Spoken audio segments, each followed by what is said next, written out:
Hi everyone, in this video we are talking about organizing styles. So just like you have a style in the way you decorate your home, like maybe it's traditional, French country, contemporary, modern, or the style in the way you dress, like sporty, casual, trendy, you have a style in the way you organize your home. Now, it's important that you understand your organizing style because the more you can customize your systems to your organizing style, the more likely you are to be able to maintain the system after you set it up. So if you have an organizing system that's like totally set up to the way you do things and the way you tick, you're more likely to maintain it, as opposed to just setting up a system that you see in a magazine or your neighbor does or your friend does, and you're just like, oh, I think I'll set that up like that. It's probably not going to work unless it's set up according to the way you do things. A lot of people don't understand this. So you have to customize your systems. So this video is going to talk about the 3 different organizing styles that exist and how to set up your systems according to that style. And the biggest thing here is if you live in a house with different, your spouse or kids or roommates or anyone else that lives in your house and you all have different organizing styles, that's when it becomes challenging to set up a system that's going to stick and everybody's going to be able to maintain it. Because a lot of times we set up organizing systems that are, we set it up the way we do things and the way we like them. And then the problem is when you live with other people, if that system is not set up to the way they do things, they're not likely to maintain it because it might not be working for them. So let's talk about the 3 different organizing styles so we can fully understand this concept and take it into account when we're setting up our organizing systems. Okay, so the first organizing style is the functionalist.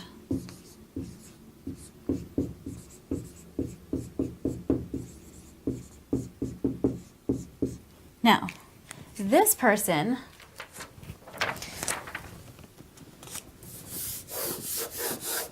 This is the person, just get the air bubble out.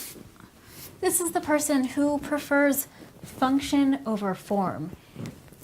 They are the person that they don't really care how pretty something looks. They don't care about the small details. They don't care about labels. They don't care about color coding.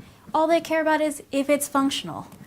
They are the person that just wants things to be efficient. They want things to be effective. They want to make things efficient so they can have more time and be more productive.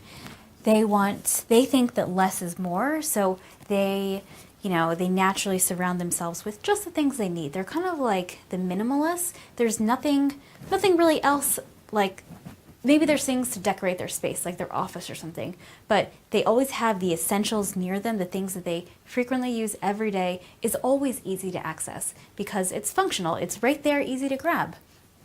They operate on a matter of fact, when it comes to making decisions, things are fast because they say okay, do I use this? Yes or no. If I don't use this, why am I keeping this? I'm just going to set it aside. They don't attach emotions to their decision making. So it's like when they're organizing the closet, oh, I haven't worn this in 6 months, immediately put it in the donate pile. Or, oh, I always wear this. Okay, I'm going to keep this in the very front of my closet or in the front of my drawer so it's right there, easy to access and easy to grab next time I wear it. So yeah, accessible, easy to use, and quick decision maker. So this right here, this describes Ed, my fiance, to a T. He is all about function. All the systems I set up that are color-coded, detail-oriented, they're aesthetically pleasing, they're creative and visual. A lot of times he's like, why are you doing that? To some things, not everything. A lot of things he understands. And now he understands this more now that, I'm explaining this concept.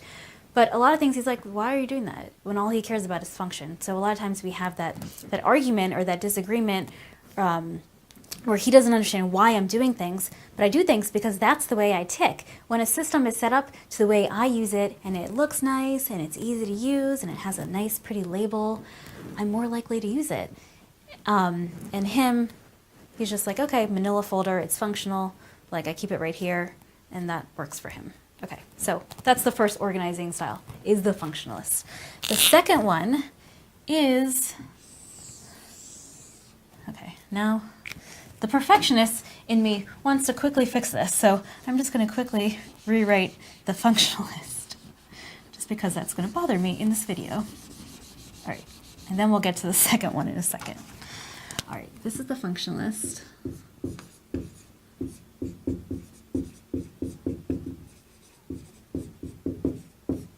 Okay, this one, the second one, is the perfectionist. Now, if you've seen my videos and you've read my blog and you've seen my pictures and stuff, you know I'm a total perfectionist. I talk about it a lot of times. Things are always aligned, things are centered, you know, all the T's are crossed, the I's are dotted. I'm a total perfectionist, and it just like, it shows in my systems. I appreciate all the small details, and put this right here and quickly explain it. Okay, so the perfectionist is form over function, which means sometimes the system can be aesthetically pleasing and it's not the most functional, and that's one of the priorities of the perfectionist. Like, function is more important than form, but in this style, sometimes form wins over function. Detail oriented. So this is the person that, again, dots the I's, crosses the T's, things are centered, things are aligned. All those small details are, you know, they're achieved, or, you know, you have that high, what's the high standards. You have the high standards, and it's like you have to reach that high standard to be satisfied. That's like the perfectionist mentality. It's the slow decision making. It's like the perfectionist is always looking for the perfect decision. So, you know, they're going to make the pros and cons list, and they're going to weigh the pros and cons to try and achieve the perfect decision. And they're not going to make that decision until they're comfortable knowing that that's the perfect decision. So there's a lot of pros and cons in that. Again, it's the aesthetically pleasing. It's finding matching bins for your pantry or your closet. It's those little details that really makes a difference in how organized or how likely they are to maintain a space, because they like seeing a space and it looks beautiful, it looks pretty, and so maybe they're more likely to maintain it. Again, it's the unrealistic standards. Sometimes, like, personally speaking, being a perfectionist, like, you have this really high standard that you have to get to, but sometimes you have to stop yourself and say, okay, am I being unreasonable here? Am I being unrealistic? Like, a year from now, is this detail really going to matter? Most of the time, probably not. So it's catching yourself when you're having those unrealistic standards and just bringing the bar down to something that's more reasonable and more achievable. And then again, strives for perfection. So one of the things I always talk about is figuring out what your definition of perfection is. A lot of people say that perfection doesn't exist. I think it's subjective. It's getting to the point where you say that, well, this is good enough. This is, in my eyes, it's perfect. I think I'm happy with this, and I'm just going to go ahead and stop, and I'm going to be satisfied, and I'm going to move on to the next task, so I'm not wasting time on details that don't necessarily matter. So that's the perfectionist. And then there's the third organizing style, which is the creative. Now, the creative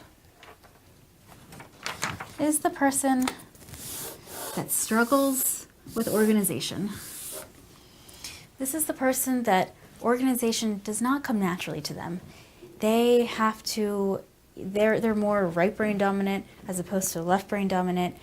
So having order and structure and lists doesn't really come natural, so they have to learn how to do that and learn how to incorporate organization into their everyday life and their home and their work. They operate on an out of sight, out of mind mentality. So when you put something in a drawer, like for example, if you put a bill in your desk drawer and you close the drawer and you can't see what's inside the drawer when the drawer is shut, the person's going to forget the bill's in there because they can't see it. They're not looking at it every single day. It's hidden away in a drawer. So for this person, if you're creative, you need to make sure to set up systems that are as visual as possible. And if you're this person, maximizing your vertical space, like your wall space, where it's like visible, it's out, is super important. Think of it as like When you keep things out, it's just like a visible reminder of something you need to do, or yeah, it's just like a visible reminder of something that you need to do. Struggles with decision making. So this is the person that kind of ties emotion to things. So if they're deciding, like, if they're going through their closet and they're trying to figure out what to downsize and what to get rid of, they might say like, oh, well, blah, blah, blah gave me this sweater, or blah, blah, blah knitted this sweater. I can't get rid of it because if I get rid of it, I'm erasing that memory. So they kind of tie emotions to getting rid of things. So the decision-making process requires like the use of a timer.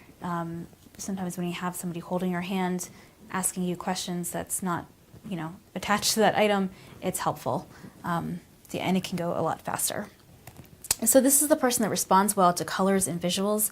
They're creative, so if they can see things, if they can, like, you know, associate colors with something, then it's going to be helpful. Like with the filing cabinet, if they can associate all their red folders are all of their vital documents, or all their blue folders are all of their tax documents, it's going to be a lot easier to use the filing cabinet because they can just open it and immediately go to that colored section to know exactly what they're looking for.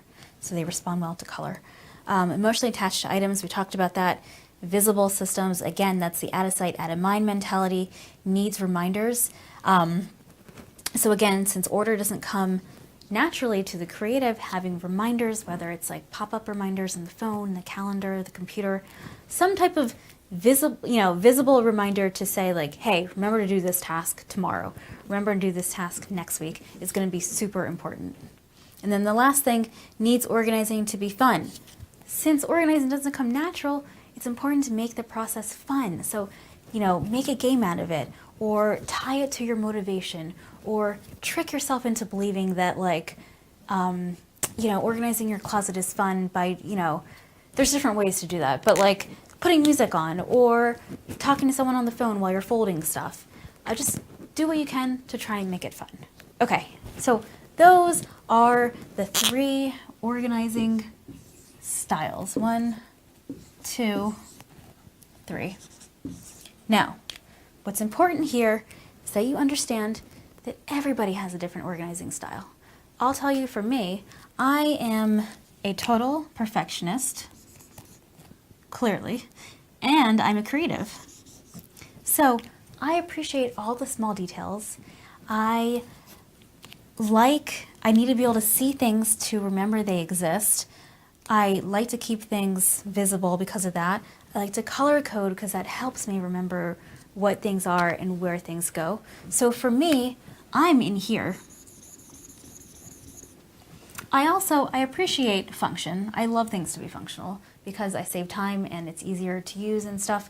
So I am kind of the functionalist, but my dominant style is right here. These two, the perfectionist and the creative.